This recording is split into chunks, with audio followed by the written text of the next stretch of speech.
Достар, сәлем. Бүгін сіздермен үй жағдайында осындай жұмсақ болып шығатын пицца дайындаймыз. Видеоны соңына дейін қарап, егер ұнаса, лайк пен комментарий қалдырып кетуді ұмытпаңыз. Кеттік.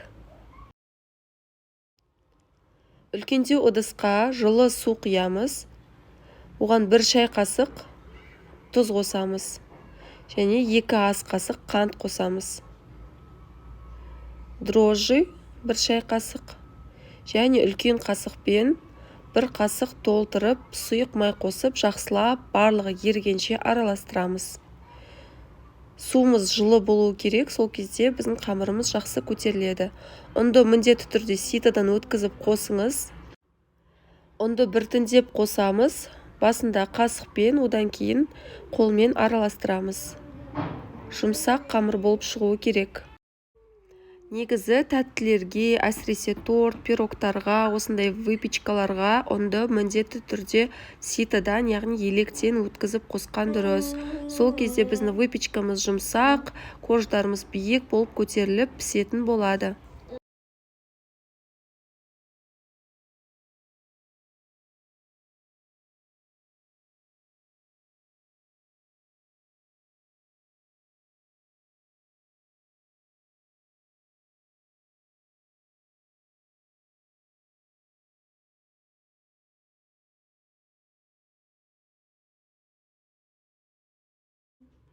Біртіндеп ұнды қостық, жұмсақ қолға жабысып тұратын қамыр илейміз. Қамырдың қолға жабысып жатқаннан қорықпаңыздар, оны кейін сұйық май жағып, жауып қоясыздар бетін. Сол кезде жабыспай әдемі көтерілетін болады.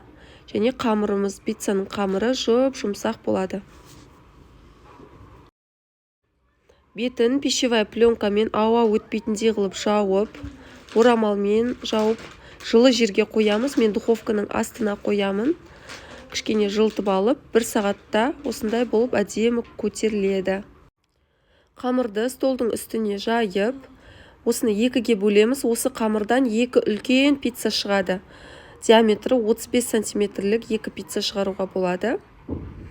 Қамырға ұн қоспауға тырысыңыздар, қолмен жайыңыздар, оқтаумен. Ұн қатты жабысып жатса, сұйық маймен майлап жіберуге болады.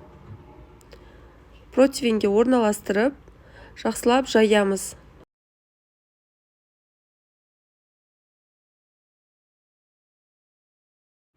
Қолмен кішкене үлкейтіп алып, мен әсел пештің формасына кішкене май жағып орналастырдым. Басында жиырылып қала беретін болады. Шеттерін тартып, осылай бортиктер жасап, соусын дайындаймыз. Майонезге томат пастасы немесе кетчупты жақсылап араластырып, бетіне біркелкі етіп жағып шығамыз.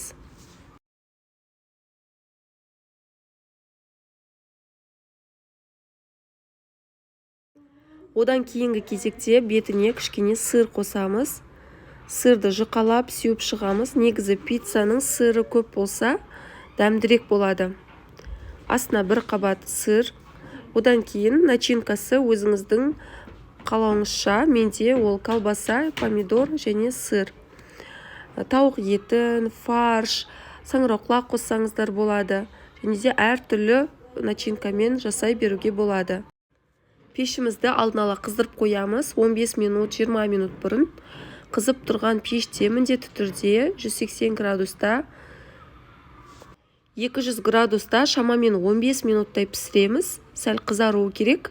Жұқа болғаннан кейін тез піседі. Сол кезде бетіне сырын себеміз. Пиццаға негізі моцарелла деген сырды қолданған дұрыс. Сол кезде сыры созылып, әдемі болып, дәмді болады. Және көбірек болса, тіпті жақсы. Осымен біздің пиццамыз дайын, өте дәмді жұмсақ болып шығады. Балаларға ұнайды. Міндетті түрде дайындап көріңіздер. Барлықтарыңызға ас болсын.